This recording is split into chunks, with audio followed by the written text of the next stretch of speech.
Mis hermanos, vivimos en un mundo donde cada persona parece tener su propia definición de lo que está bien y de lo que está mal. Algunos, para saber lo que deberían hacer y lo que no deberían de hacer, siguen sus propias tradiciones familiares o basan sus conceptos de moralidad en las ideas seculares del mundo. Pero para el cristiano, mis hermanos, a la hora de definir lo correcto de lo que está mal, o para saber lo que debería de hacer o no hacer, lo primero que se debe preguntar es, ¿qué dice Dios en su palabra? ¿O qué es lo que a Dios le agrada? Creo que la gran mayoría aquí, mis hermanos, está familiarizado con la primera pregunta del Catecismo Menor de Westminster, que dice, ¿cuál es el fin principal del hombre? Y su respuesta es, el fin principal del hombre es glorificar a Dios y disfrutar de Él para siempre. Pensemos por un momento, mis hermanos, en la segunda parte de esta respuesta. Y disfrutar de Él para siempre. Les pregunto, ¿cómo se disfruta a Dios? ¿Cómo es que ustedes cumplen con este propósito principal para el cual fueron creados? Disfrutar de Dios.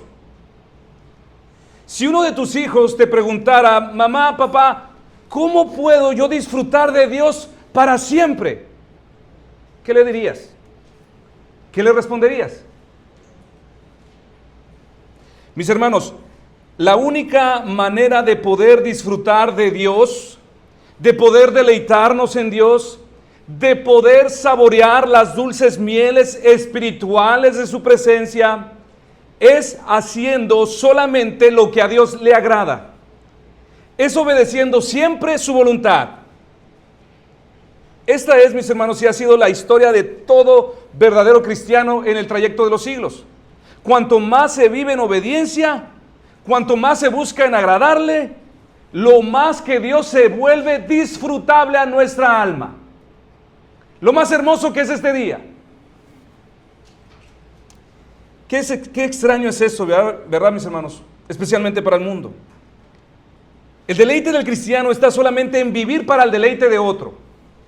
La vida cristiana alcanza su plenitud máxima cuando ésta está orientada en solo darle placer a Dios, en vivir para agradarle a Él. Por eso algunos editores en años recientes han señalado que para expresar con mayor claridad la doctrina contenida en esta respuesta, sería mejor decir, el fin principal del hombre es glorificar a Dios y disfrutar de Él agradándole siempre. Sería una mejor respuesta, dicen los comentaristas de hoy en día. Y esa es, mis hermanos, precisamente la idea central de nuestro pasaje, que vivamos agradando a Dios en todo. Por eso Pablo, mis hermanos, ahora quiere que entendamos que la vida cristiana alcanza su máxima plenitud viviendo solamente para el deleite de nuestro Señor. Y es por eso que a partir de los versículos 1 al 8 del capítulo 4, Pablo nos entregará algunos consejos prácticos y algunas motivaciones de gran peso para ayudarnos a escoger una vida que pueda agradar a Dios en todo lo que hacemos. Sírvase, mis hermanos, a buscar en sus Biblias 1 Tesalonicenses 4, junto con sus familias. 1 Tesalonicenses 4, versículos del 1 al 8. Dice Pablo, por lo demás, hermanos, os rogamos y exhortamos en el Señor Jesús, que de la manera que aprendisteis de nosotros, como os conviene, conduciros y agradar a Dios, así abundéis más y más. Porque ya sabéis qué instrucciones os dimos por el Señor Jesús. Pues la voluntad de Dios es vuestra santificación, que os apartéis de fornicación, que cada uno de vosotros sepa tener su propia esposa en santidad y honor, no en pasión de concupiscencias como los gentiles que no conocen a Dios, que ninguno agravie ni engañe en nada a su hermano, porque el Señor es vengador de todo esto, como ya os hemos dicho y testificado, pues no nos ha llamado Dios a inmundicia, sino a santificación. Así que el que desecha esto, no desecha a hombres, sino a Dios, que también nos dio su Espíritu Santo. Si hemos leído con atención, mis hermanos, Pablo dice que la vida cristiana tiene solamente un objetivo: vivir para el deleite de Dios. Mis hermanos, la humanidad entera, desde los tiempos más remotos hasta nuestros días, se ha centrado en hacer una sola cosa: vivir para su propio placer, hacer todo lo que tenga que hacer para complacerse a sí mismo y vivir para su propio deleite y bienestar. En eso consiste, mis hermanos, la vida de quienes no conocen a Dios. No obstante, mis hermanos, nuestro pasaje comienza afirmando en el versículo 1 todo lo contrario: que el objetivo principal de nuestra vida es encontrar placer. Sí, pero lo encontraremos haciendo todo lo que a Dios le agrada. ¿Escucharon bien? Para el cristiano, todo el placer y deleite que jamás pudiera desear, lo busca no esperando que se cumplan todos sus sueños, todos sus deseos, sino viviendo para agradar en todo a su Señor, y no al contrario. Y a este estilo de vida, mis hermanos, Pablo le llama, en el versículo 2, santificación. Versículo 2: porque ya sabéis qué instrucciones os dimos por el Señor Jesús, pues la voluntad de Dios es vuestra santificación. La santificación, mis hermanos, es el proceso por medio del cual el Espíritu Santo nos hace cada vez más y más agradables y placenteros a la pupila de Dios. Pablo describe este proceso en el versículo 1 como un caminar, como un estilo de vida que separa al cristiano del resto del mundo. Como os conviene conduciros, dice Pablo, y agradar a Dios, abundéis más y más. Y esta separación, mis hermanos, sucede tanto negativamente como positivamente. Negativamente, al producir en el creyente una separación del pecado y de la maldad. Y positivamente, en su búsqueda activa e incansable de una vida de piedad. Pero ¿en qué áreas específicas, mis hermanos, Pablo destaca particularmente la necesidad de que los cristianos se santifiquen? ¿En qué áreas en específica Pablo, mis hermanos, la palabra de Dios nos llamará a nosotros en esta mañana a que nos santifiquemos? Hombres, mujeres, jóvenes, jovencitas. Leamos nuevamente el versículo 3. Pues la voluntad de Dios es vuestra santificación, que os apartéis de fornicación. Pablo en este verso, mis hermanos, emplea la palabra porneia. Que os apartéis de la porneia, es lo que dice en su original. Lo cual literalmente significa que el deseo de Dios para nosotros, mis hermanos, es que nos apartemos de cualquier forma de pecado sexual fuera del matrimonio. Y esto abarca, mis hermanos, principalmente el adulterio y la fornicación. El adulterio, porque el adulterio es la relación sexual que viola los votos matrimoniales de una persona al tener un encuentro sexual con una persona que no es su esposo, que no es su esposa. ¿Y la fornicación? Porque la fornicación es la relación sexual entre dos personas que no están casadas. Jóvenes, jovencitas, aunque a ustedes podría causarles algo de dificultad, hubo un tiempo donde en generaciones pasadas la virginidad era un requisito indispensable para el matrimonio. La virginidad era considerada un fundamento importante en la sociedad que era elogiada y honrada públicamente. La misma sociedad se encargaba de ejercer presión sobre los jóvenes para que estos llegaran vírgenes, castos, al matrimonio. La sociedad, mis hermanos, creía ampliamente que la castidad era esencial para la preservación de matrimonios saludables.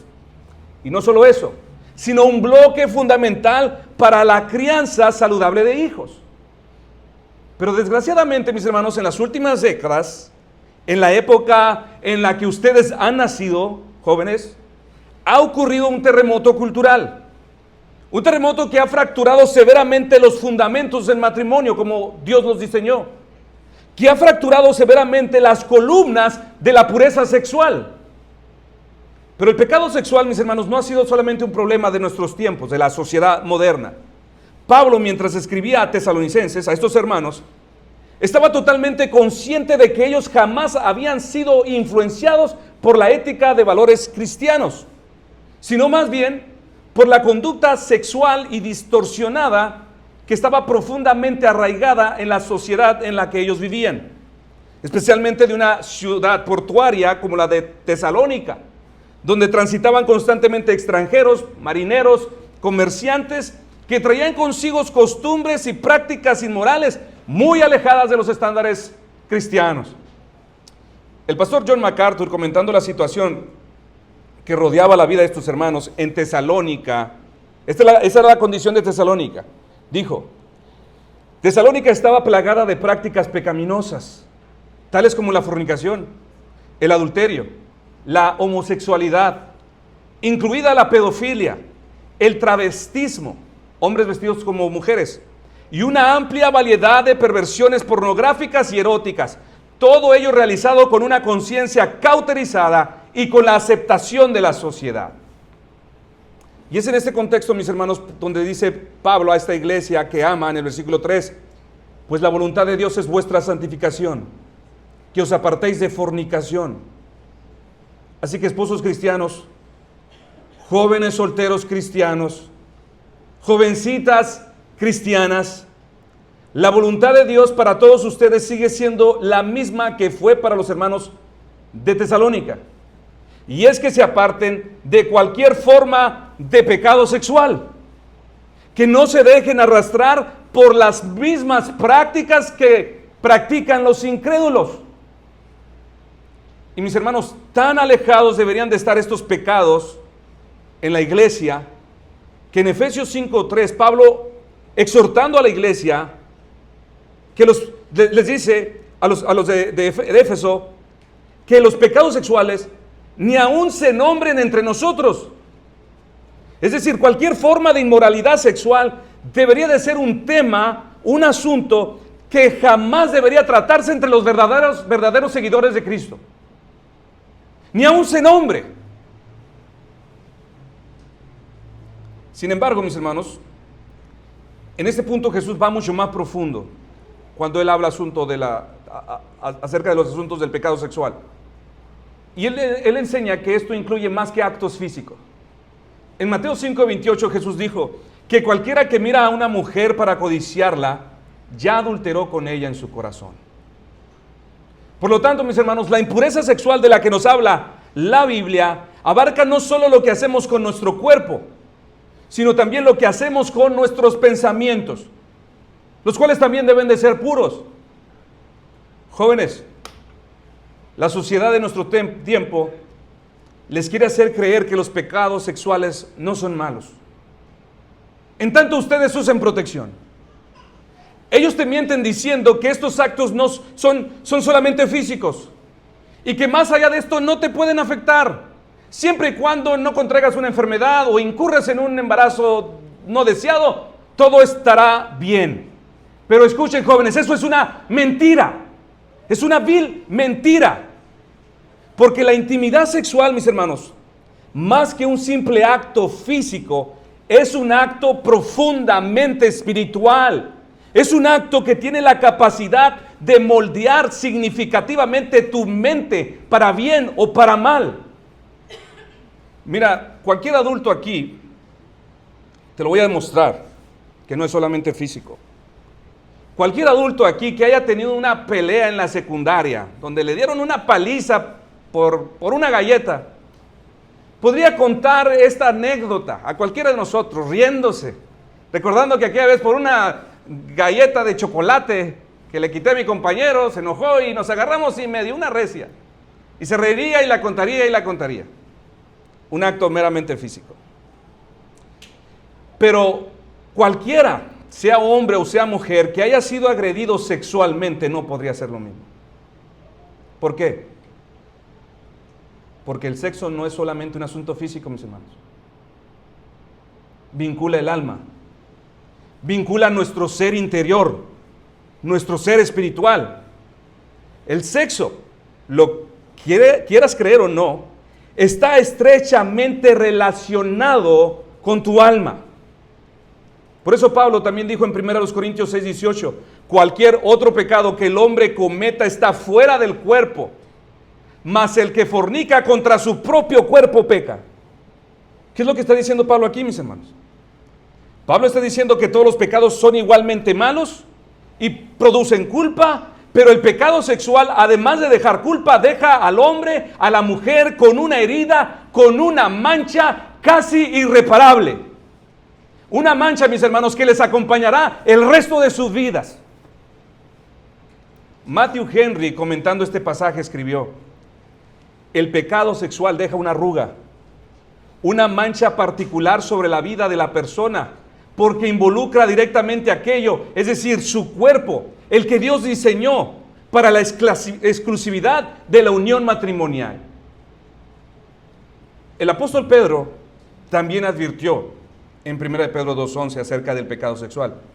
Amados, yo os ruego, como extranjeros y peregrinos, que os abstengáis de los deseos carnales que batallan contra el alma. ¿Qué dice Pedro? Absténganse de los deseos carnales que batallan contra el alma. Pedro, mis hermanos, no dice, sean moderados. Sean moderados, acérquense hasta estos límites. Solo pueden tocar la mano, solo pueden sentir su aroma, solo hasta aquí, pero de allí no pasen. No, mis hermanos, Pedro no dice esa barbaridad. Dice, absténganse. No debe de haber ningún contacto, nada de cercanía con una mujer que no sea tu esposa, que no sea tu esposo, porque nadie podrá salir librado. Si permanece en tentación, mis hermanos, nadie sale librado del pecado sexual. Mis hermanos, especialmente ustedes jóvenes, escuchen con atención. Los pecados sexuales nunca son algo pequeño. El mundo los presenta como libertad, como una experiencia inofensiva e inocente con la cual puedes coquetear sin quemarte. Pero la palabra de Dios nos muestra una realidad muy diferente, mis hermanos. Todo pecado sexual deja cicatrices muy profundas en el alma, mancha el cuerpo, hiere la conciencia, destruye la reputación y aún más profundo, corrompe el corazón. Poco a poco, mis hermanos, los pecados sexuales consumen el alma, debilitan los afectos espirituales y pueden llegar a esclavizar a una persona, mis hermanos, con cadenas imposibles de romper. Así de serio es este pecado, mis hermanos. Cadenas imposibles de romper. Y precisamente por eso Pablo decía que quien fornica peca contra su propio cuerpo. Es un atentado contra nosotros mismos. El pecado sexual, mis hermanos, no se queda solo en una acción externa. Está estrechamente ligado a la mente, a la imaginación, a los deseos, a la memoria, a nuestros sentidos sensoriales, a todo el ser del hombre, mis hermanos. Y poco a poco, sin darte cuenta, llevará tu corazón hacia una dirección equivocada. Te alejará de lo bueno y el hermoso plan que Dios tenía reservado para tu sexualidad cuando te casaras. Hace años, el asesino serial de mujeres, Ted Bundy, habló en una entrevista poco antes de su ejecución acerca de la influencia que la pornografía había tenido en su vida. ¿Alguien de ustedes conoce quién fue Ted Bundy? Si no lo sabe, investíguelo. No quisiera entrar yo en detalles. Sin excusar de ninguna manera sus horrendos crímenes, Bundy advirtió sobre el poder destructivo de este tipo de contenido. Él está hablando de la pornografía. Él señaló que en su generación una persona tenía que salir activamente a buscar esas imágenes. Él dice, había que esforzarse para encontrar revistas y videos. Y agregó, hoy en día ya no hay que salir a buscar nada. Ya no hay que salir a buscar pornografía. Ella te encuentra a ti. Y cerró con unas palabras escalofriantes. Esa entrevista está en internet. Ahora hay más Ted Bundys de lo que imaginas. Hay Ted Bundys creciendo en tu vecindario, en las escuelas, incluso en tu propia familia. Ahora, mis hermanos, yo no estoy diciendo que cada persona que se expone a este tipo de contenido terminará siendo un asesino serial.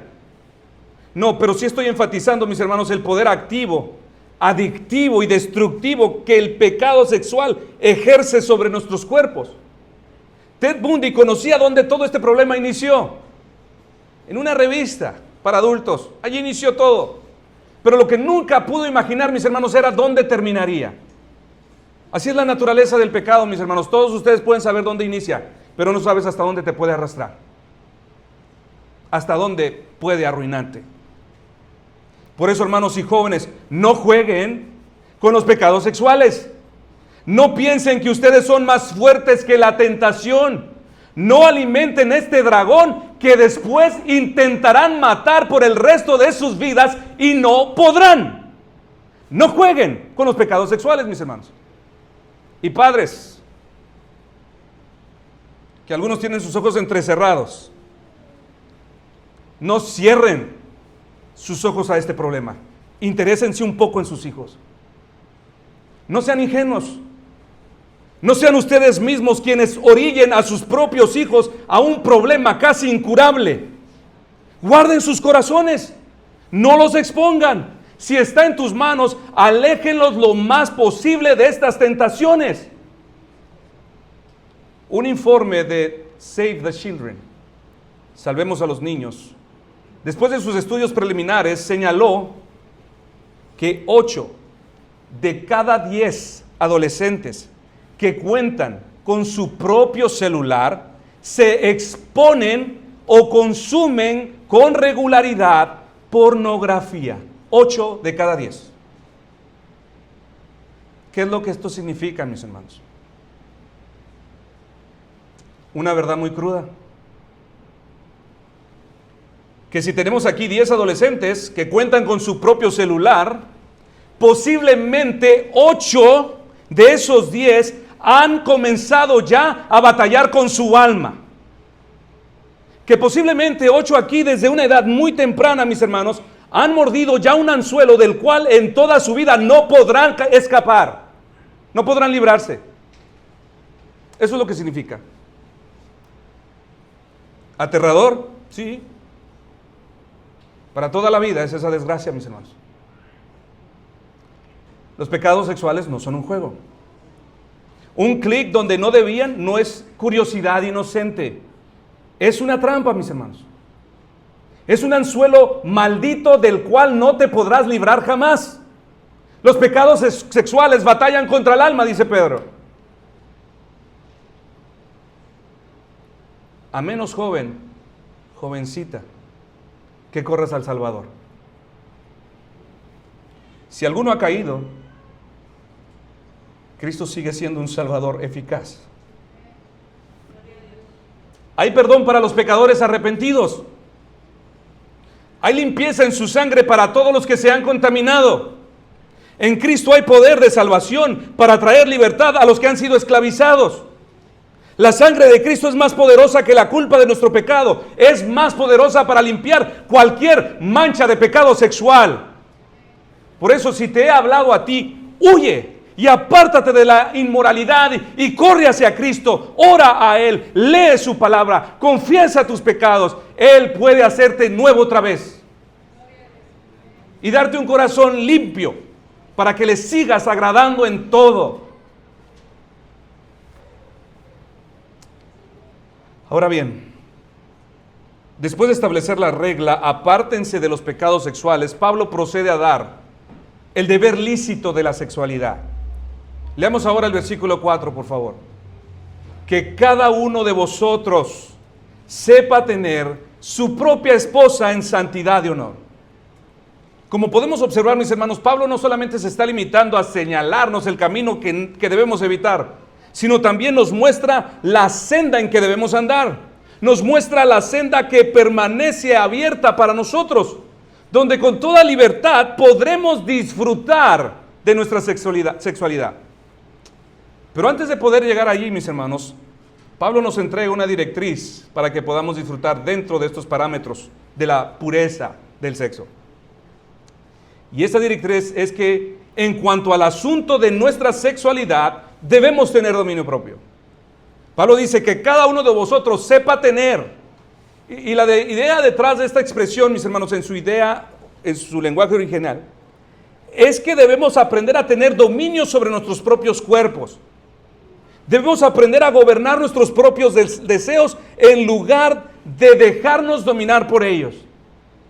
Esto, por supuesto, mis hermanos, que es contrario a la cultura de nuestro tiempo, a la cultura en la que tú estás creciendo. Hoy en día se nos dice, y se te ha dicho, si lo deseas, hazlo. Si se siente bien, disfrútalo. Si tu corazón lo quiere, no le niegues nada. Pero ¿qué dice Cristo, mis hermanos? Nos dice algo muy diferente. Niéguense a sí mismos. Tomen su cruz. Sometan cada área de su vida a mi señorío. Hermanos, este mandato a controlar nuestros deseos no es porque Dios quiere hacerte un hombre, una mujer, un joven infeliz. No. Los nos de Dios no son intentos divinos para desgraciarte la vida aquí en la tierra. No, mis hermanos, más bien los nos de Dios son la manera en cómo Él espera guiarte a los caminos de verdadero deleite y placer. Esos son los nos de Dios. El mundo te mentirá diciendo que el verdadero placer, la verdadera felicidad, se encuentra en poder satisfacer todos tus deseos. Es decirle sí a todos tus impulsos. Pero otra vez, esto es una mentira, mis hermanos. Es un camino de muchos dolores, de mucha vergüenza. Pero contrario a lo que muchos piensan, mis hermanos, Dios nos enseña en su palabra que la verdadera bendición, la verdadera felicidad, se encuentra en vivir dentro de los límites de su voluntad. Por eso la vida cristiana, mis hermanos, no es un llamado a despreciar nuestra sexualidad o a considerar el sexo como algo malo. Nada podría estar más lejos de la verdad. Dios fue quien creó nuestra sexualidad. Fue su idea. Fue su regalo para nosotros. El problema, mis hermanos, nunca ha sido el regalo de Dios, sino el uso indebido que nosotros hemos hecho con ese regalo. El problema nunca ha sido que experimentemos deseos sexuales. No, mis hermanos, eso no es pecado. El problema es separar esos deseos del propósito para el cual Dios los diseñó. El problema es querer disfrutar del regalo que Dios creó para bendecirnos dentro de ciertos límites y usarlo fuera de esos límites. Ese es el problema. Y ahora bien, mis hermanos, si el problema no es el regalo, sino el uso indebido del regalo, entonces debemos preguntarnos, ¿cómo es que debemos usar este regalo? ¿Cuáles son los límites establecidos por Dios para poder disfrutar de este regalo? Sigue diciendo Pablo, que cada uno de vosotros sepa tener su propia esposa en santidad y honor. La palabra que usa Pablo aquí para esposa es muy interesante, mis hermanos. En su idioma original es skewos, que literalmente significa vaso. Por eso algunas traducciones, como la Biblia de las Américas, ha traducido este versículo, que cada uno de vosotros sepa cómo poseer su propio vaso en santificación y honor. ¿Y cuál es la enseñanza que Pablo nos está tratando de transmitir en este verso? Bueno, mis hermanos, que Dios diseñó la sexualidad para ser disfrutada dentro de una relación de pacto matrimonial. Cada uno de vosotros sepa tener su propia esposa, o en su caso, su propio esposo. Pablo en su original, mis hermanos, está diciendo que cada quien tenga su propio vaso. Es decir, cada quien beba de su propio vaso. No anden compartiendo babas. Y con esta forma de expresión, mis hermanos, Pablo está afirmando la exclusividad del sexo con una sola pareja. Y esta misma verdad, mis hermanos, está expresamente declarada en otros pasajes de la Biblia, con un lenguaje relativamente similar. Por ejemplo, en Proverbios 5:15, Salomón escribe: bebe el agua de tu propia cisterna y los raudales de tu propio pozo. Y unos versículos más adelante, en el versículo 18, dice: sea bendito tu manantial y alégrate con la mujer de tu juventud. ¿Ve el sentido del lenguaje? Dios presenta, mis hermanos, la intimidad matrimonial como un pozo propio, como una fuente propia, un manantial privado. No se nos invita a beber de cualquier fuente. No se nos invita a ir de pozo en pozo buscando saciar nuestra sed. Dios nos dice por medio de su palabra: bebe de tu propia cisterna. Bebe todo lo que quieras. Sacia tu sed en las abundantes aguas de tu propio pozo. Bebe todo lo que quieras. Disfrútalo, refréscalo, báñate. Y de manera muy similar, mis hermanos, en Cantares 4:12, la relación matrimonial es descrita como huerto cerrado, fuente cerrada. Y más adelante en el versículo 15, fuente de huertos, pozo de agua vivas. La imagen es hermosa, mis hermanos. Un huerto cerrado es un lugar protegido. Una fuente cerrada es una provisión constante y segura para quien la tiene. Así debe de ser el sexo en el matrimonio, mis hermanos. No está abierta para cualquiera, no pertenece a cualquiera, no es con múltiples parejas, no es para relaciones temporales, tampoco para aventuras pasajeras. Es una provisión constante para tu propio deleite y además es un lugar seguro, fuera de peligros de dolor. Por esto, mis hermanos, es solamente para un esposo y una esposa unidos por un pacto delante de Dios. Esos son los límites. Y cuando esto es así, mis hermanos, jóvenes, quizás no estén casados, pero crean la palabra de Dios. Cuando esto es así, comprobarás que Dios habló con verdad. Pues el matrimonio se convierte en una fuente de agua viva, en un pozo abundante de muchas aguas para refrescar tu cuerpo, un jardín cerrado de dulces frutos, hermosas flores aromáticas para agradar y alegrarte tu alma. Dios ha hablado con verdad. Miren cómo habla la mujer de Cantares 2:16. Ella dice: mi amado es mío y yo soy suya. Y ahora escuchen al esposo hablar de Cantares, capítulo 4, versos 9 y 10. Prendiste mi corazón, hermana, esposa mía. Cuán hermosos son tus amores, hermana, esposa mía. Mucho mejores que el vino son tus amores. Este se embriagaba con su esposa, no de vino, con su esposa. Y la esposa lo sabe. Por eso luego vuelve a hablar la esposa en el capítulo 7, versículo 10. Yo soy de mi amado y conmigo tiene su contentamiento. Qué hermoso lenguaje, mis hermanos. Todos estos deleites, mis hermanos, se dan en el contexto del pacto matrimonial y en la exclusividad de una sola pareja. Que cada uno de vosotros sepa tener su propia esposa en santidad y honor. Ahora, yo sé que algunos, la ignorancia, el pecado o su propia necedad les ha robado mucho de esto. Yo no puedo hacer nada para devolverlo. Pero padres, tú sí puedes hacer algo al respecto. Si tú ahora sabes mejor de lo que estamos hablando, pues con más razón, ustedes deben de imprimir esta verdad en la conciencia de sus propios hijos y de sus propias hijas. Si ustedes ahora entienden mejor, pues con más razón ocúpense en salvar a su hijo. Ocúpense en salvar a su propia hija de todo lo que podría atraparlo para el resto de su vida y arruinarle y causarle una herida en su corazón cada vez que escuche como un mensaje como este. Retarden lo más que puedan las relaciones de noviazgo prematuras. No esclavices a tus hijos tan temprano. Hagan todo lo que tengan que hacer por grabar, por sellar su corazón, sellar en su corazón que este regalo, mis hermanos, es exclusivo para el matrimonio, exclusivo para una sola pareja, no para dos, no para tres, no para cuatro, no para cinco y para cuanto tonto se presente.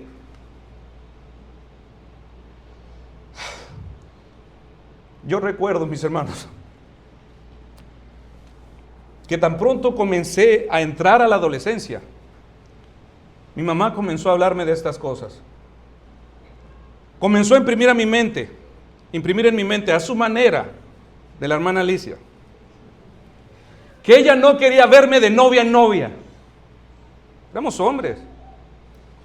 Ella me decía que cuando encontrara a una muchacha, iba a ser para casarme, no para andar de una en una. Me decía, yo no quiero verte jugando con el corazón de las muchachas, ni quiero que me estés trayendo muchachitas a la casa. El día que tú traigas a una muchacha, es porque ella va a ser la mujer con la que te vas a casar.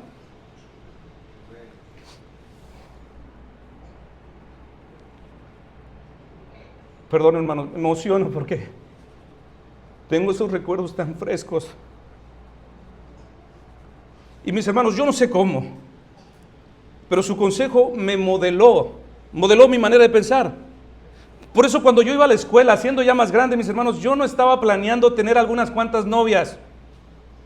No, yo estaba buscando a mi esposa. Yo estaba buscando a esa mujer exclusiva de la cual mi mamá me había hablado.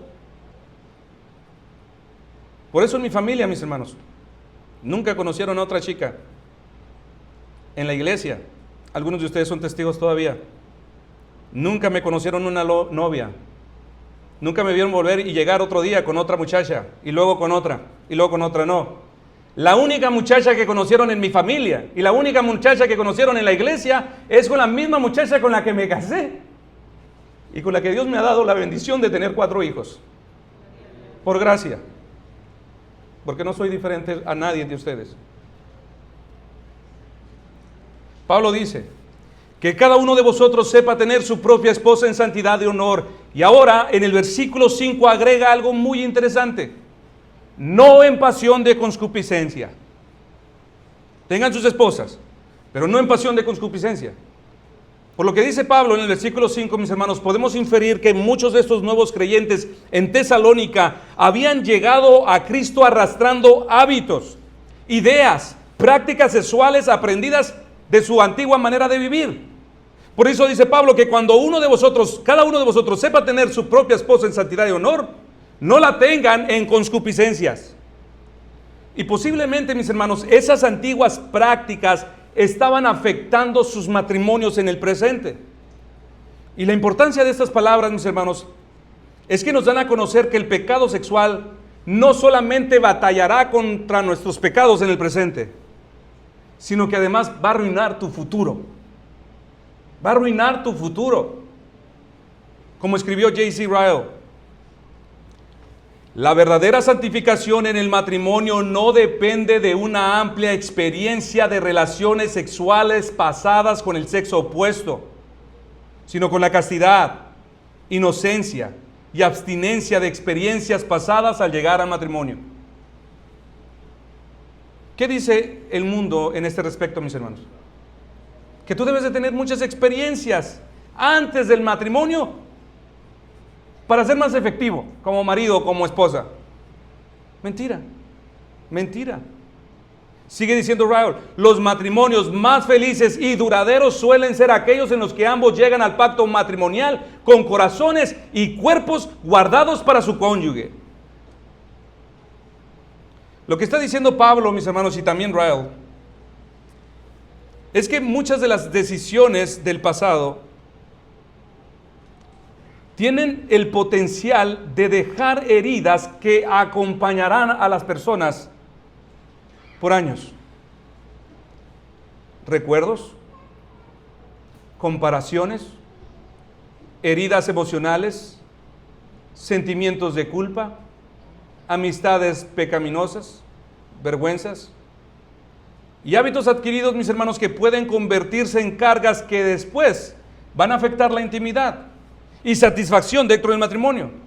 Por eso dice Pablo que cada uno debe de tener su propia esposa en santidad y honor, pero no en pasión de concupiscencia, como los gentiles que no conocen a Dios. Mis hermanos, el llamado de Dios a la pureza no es porque quiera privarte de algo bueno, sino porque quiere proteger algo precioso. Jóvenes, la pureza sexual en el presente no es una cerca para limitar tu felicidad. Más bien tú debes de verla como una inversión futura para tu propia paz.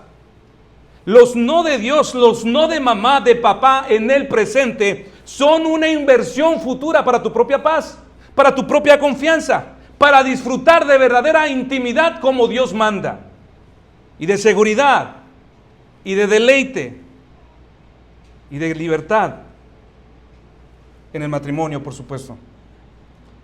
Por eso te pregunto, ¿quieres agradar a Dios? Y como consecuencia disfrutar del plan hermoso que Él tiene para tu sexualidad.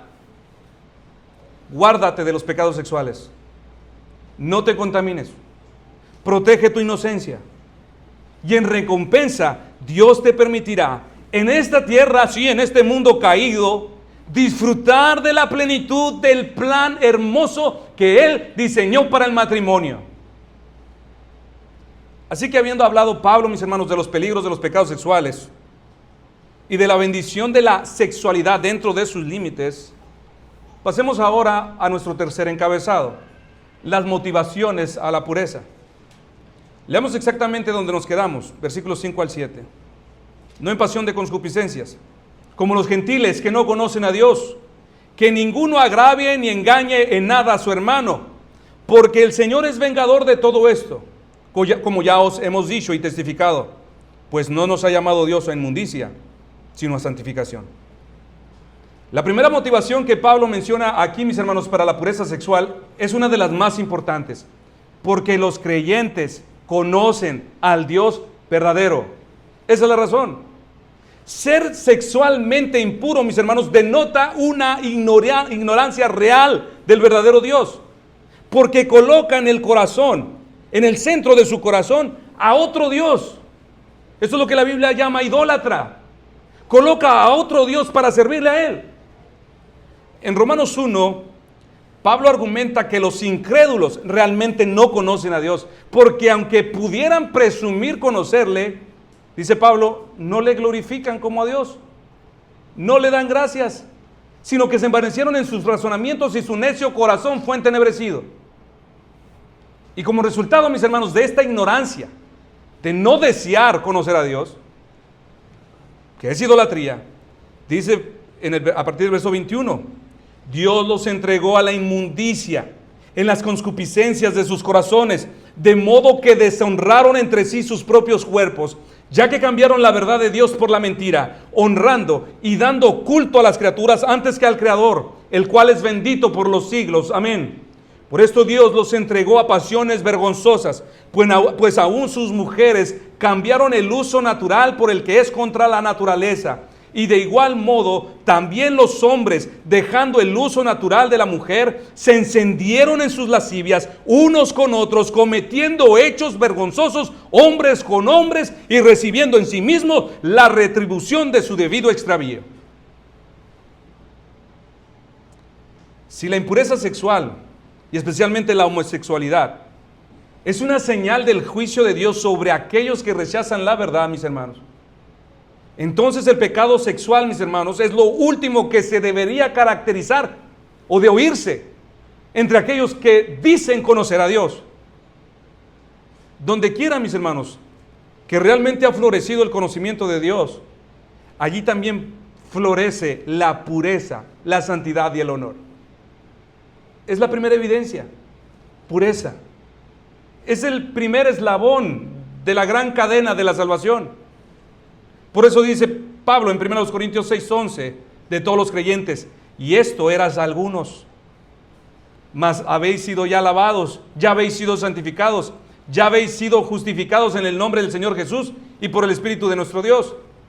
Y también el apóstol Pedro, en 1 de Pedro 3, versículos 3 y 4, baste ya el tiempo pasado para haber hecho lo que agrada a los gentiles, andando en lascivias, concupiscencias, embriagueces, orgías, disipación y abominables idolatrías. A estos les parece cosa extraña que vosotros no corráis con ellos en el mismo desenfreno. Como podemos ver, mis hermanos, todos los que realmente conocen a Dios se apartarán de estos pecados. Así que la primera motivación para guardarnos del pecado sexual, mis hermanos, es porque conocemos a Dios. La segunda motivación es porque los cristianos deben de ser motivados a la pureza sexual por causa de su amor hacia los demás. Leamos la primera parte del versículo 6. Que ninguno agrave ni engañe en nada a su hermano. Mis hermanos, Pablo sigue hablando del pecado sexual. El pecado sexual, mis hermanos, nunca ha sido un asunto personal. El mundo nos dice, es tu cuerpo, es tu vida, es tu decisión. Lo que tú hagas no afecta a nadie más. Pero la realidad, mis hermanos, es que muchas personas han sido profundamente afectadas por el engaño del pecado sexual. Una mujer que se mete con un hombre casado destruye un matrimonio, destruye a otra compañera, destruye a una familia. Un hombre que astutamente seduce a una mujer soltera priva a su futuro esposo de la pureza que ella debería entregarle la noche de su boda. Un hombre o un adolescente que conecta su corazón a imágenes pornográficas disminuye su capacidad para amar a personas reales. Eso es una distorsión. Lo que eso está allí es una expresión de hombres. No son así las mujeres. Así son los hombres. Es mentira. El pecado sexual, mis hermanos, nunca será un asunto privado. Este siempre involucra a otros y lastimará a otros. Porque la esencia del pecado sexual, mis hermanos, es que carece, es una evidencia de ausencia de amor hacia los demás. Como señaló John Stott, existe un mundo de diferencia entre la lujuria y el amor, entre usar a una persona para satisfacer deseos egoístas y honrarla con un amor que cuida, sirve y respeta. Una gran diferencia. Y esa es precisamente la diferencia, mis hermanos, que debe de existir entre el hombre cristiano y el hombre mundano. La lujuria siempre está centrada en sí misma. Busca satisfacer sus propios deseos, alimentar sus propios apetitos, usar a las personas como objetos y satisfacer sus propios deseos egoístas. Y en el camino dejar muchas heridas. Pero el amor bíblico, mis hermanos, el amor de los que conocen a Dios, miran mucho más allá de sí mismos. Buscan el bien del otro. Buscan proteger, cuidar, servir, honrar, respetar. Porque al hacerlo, mis hermanos, demuestran que aman a Dios y que aman a sus prójimos como a sí mismos. Y cumplen así, mis hermanos, la ley de Dios. Y esto nos lleva a considerar una tercera motivación. Porque Dios juzgará este pecado. Sigamos leyendo el versículo 6. Porque el Señor es vengador de todo esto, como ya hemos dicho y testificado. El pecado sexual, mis hermanos, no solamente trae consecuencias temporales, como el divorcio o enfermedades mortales, sino que trae juicio contra quienes los practican. Por eso también dice Hebreos 13:4, honroso sea en todos el matrimonio y el lecho sin mancilla, pero a los fornicarios y a los adúlteros los juzgará Dios. Y es por esto, mis hermanos, que Dios, a los creyentes que caen en estos pecados o que practican estos pecados, Dios los disciplina inmediatamente. Inmediatamente. Algunas veces pueden ser disciplinados mediante la retirada de bendiciones visibles, estabilidad, seguridad, y los deja andar por miseria por años. Otras veces Dios trata con ellos mediante una muerte prematura, una enfermedad repentina. Se acabó. Otras veces les quitará su seguridad de su salvación, trayendo sobre ellos un estilo de vida espiritual totalmente aislada de la congregación y miserable espiritualmente. Y Dios, mis hermanos, no quiere hacer nada de esto. Por eso Él dice en el versículo 7, pues no nos ha llamado Dios a inmundicia, sino a santificación. Dios nos dice, escoge los caminos de pureza. Procura conservarte limpio y honorable en tu conducta sexual. Santifícate, apártate de todo lo que podría presentarte sexualmente impuro delante de mí. Y finalmente, mis hermanos, la cuarta motivación es para agradar a Cristo. Leamos el versículo 8. Así que el que desecha esto no desecha a hombres, sino a Dios, que también nos dio su Espíritu Santo. Mis hermanos, en última instancia, la razón por la cual debemos mantenernos puros sexualmente no debe de ser principalmente porque tenemos miedo a las consecuencias. Porque podríamos enfermar, porque Dios nos podría matar si le place, o porque podría quitarnos el trabajo y entregarnos a una vida de pobreza. No es eso, sino porque no queremos despreciarle, no queremos rechazarle, no queremos herir el corazón de Dios, no queremos contristar el corazón de Dios. Sí, Él podría enviarnos al infierno, mis hermanos, pero el corazón regenerado, antes que temer el castigo, teme desagradar a su Dios. Por eso busca agradarle. Así como una novia guarda su pureza, su virginidad, porque espera que su primer encuentro con su esposo sea algo hermoso e inolvidable, así la iglesia, mis hermanos, debe de guardarse. Debe presentarse en anticipación, prepararse en anticipación a su boda con el gran Cordero. Mira, si tú me escuchas, tú que me escuchas, eres creyente, tú debes de saber que has sido apartado por Dios para amar a Cristo. Solo a Él. Un amor exclusivo. Para dar tu vida. Solo a Él. Exclusivo. Para dar tu cuerpo. Solo a Él. Cristo no solamente te redimió para perdonarte tus pecados, sino también para apartarte para sí y revestirte de su santidad. Es por esto, mis hermanos, que el Señor, por medio del lavamiento de su palabra y de su Espíritu, está preparando a su iglesia cada día para presentársela a sí mismo, una iglesia gloriosa, santa y sin mancha. Ahora bien, mis hermanos, esto no significa que los cristianos estén libres de toda lucha o tentación. La realidad es que seguimos librando una batalla contra el pecado, y especialmente contra este tipo de pecado. Pero nosotros, mis hermanos, debe de haber una firme resolución para apartarnos de ellos. ¿Sabe por qué? Porque en lo profundo de tu corazón tú debes de saber que un día te encontrarás con Él. Por eso escribió el puritano Christopher Love en su libro La Gloria del Cielo: bajo ninguna circunstancia permitan que vuestros cuerpos deshonren a Cristo mientras están sobre esta tierra. No permitas que tus ojos sean como ventanas y puertas de lujuria, pues con los tales un día has de contemplar en gloria a tu Redentor Cristo Jesús. Sin embargo, ¿qué si hemos caído? ¿Qué si hemos hecho algo que ya no se puede recuperar? ¿Qué si para alguno este mensaje llegó demasiado tarde? ¿Qué si nuestro futuro encuentro con Cristo, mis hermanos, por causa de nuestros pecados sexuales, no será de lo más deleitoso? ¿Qué de esto, mis hermanos? ¿Qué vamos a hacer? Bueno, hay una buena noticia para ti. No tenemos que esperar a que Cristo regrese para tratar con esos pecados, mis hermanos. Podemos tratar con ellos ahora. Podemos confesar nuestros pecados ahora. Podemos venir al Salvador ahora. Porque si venimos hoy, podemos encontrar en Cristo un Salvador lleno de misericordia.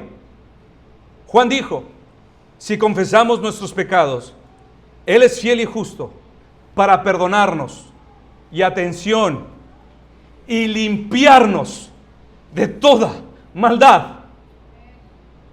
Cristo, mis hermanos, tiene poder para quitar nuestra culpa. para quitar nuestra vergüenza. Pero no solo eso, tiene también poder para restaurar tu corazón y renovar tu pureza delante de Dios. Tiene el poder de hacerte nuevo otra vez, de manera que pueda ser visto por Dios completamente limpio, sin mancha y sin arruga. Hoy les tengo una noticia a todos los que mancharon sus almas con este pecado horrible. En Cristo hay limpieza. Y tal limpieza hay en Él, mis hermanos, que si tú vienes hoy en fe a Él, te anticipo desde ahora lo que será dicho de ti en el día de su gran manifestación. Te anticipo desde ahora lo que Cristo dirá cuando tú estés reinando. Cuando Cristo esté reinando. Apocalipsis 14, 4 al 5. Estos son los que no se contaminaron con mujeres, pues son vírgenes. Estos son los que siguen al Cordero por donde quiera que va. Estos fueron redimidos de entre los hombres como primicias para Dios y para el Cordero. Y en sus bocas no fue hallada mentira, pues son sin mancha delante del trono de Dios. ¿Sabes cómo fue esto posible? Porque Él vivió una vida pura en el lugar de todos nosotros. Y además llevó sobre su carne todos nuestros adulterios, todas nuestras lascivias, todas nuestras fornicaciones, todos nuestros pensamientos viles, mis hermanos. Y Dios, al ver en Él todo lo tuyo, dejó caer sobre Él su ira y lo trató como culpable. Vio toda tu impureza sexual, vio todas tus abominaciones.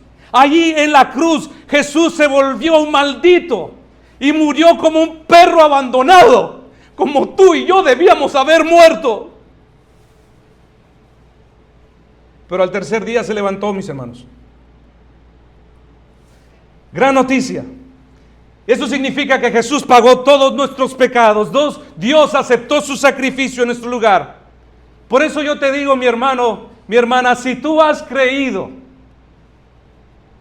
no importa lo que haya sucedido en tu vida pasada, no importa de dónde hayas venido, no importa de lo que te hayas manchado, Cristo te limpió y eso es lo único que nos importa. Si tú vienes hoy a Él en fe, Cristo puede hacerte nuevo. Puede presentarte delante de Dios completamente puro y entregarte a Dios completamente agradable, para que de hoy en adelante vivas una vida que deleite al Señor, mis hermanos. Por eso, si te has manchado, ven a Cristo. Ven a Cristo. Él puede limpiarte. Y tal limpieza que dichos pecados, mis hermanos, no serán recordados jamás. A Dios sea la gloria. Vamos a orar.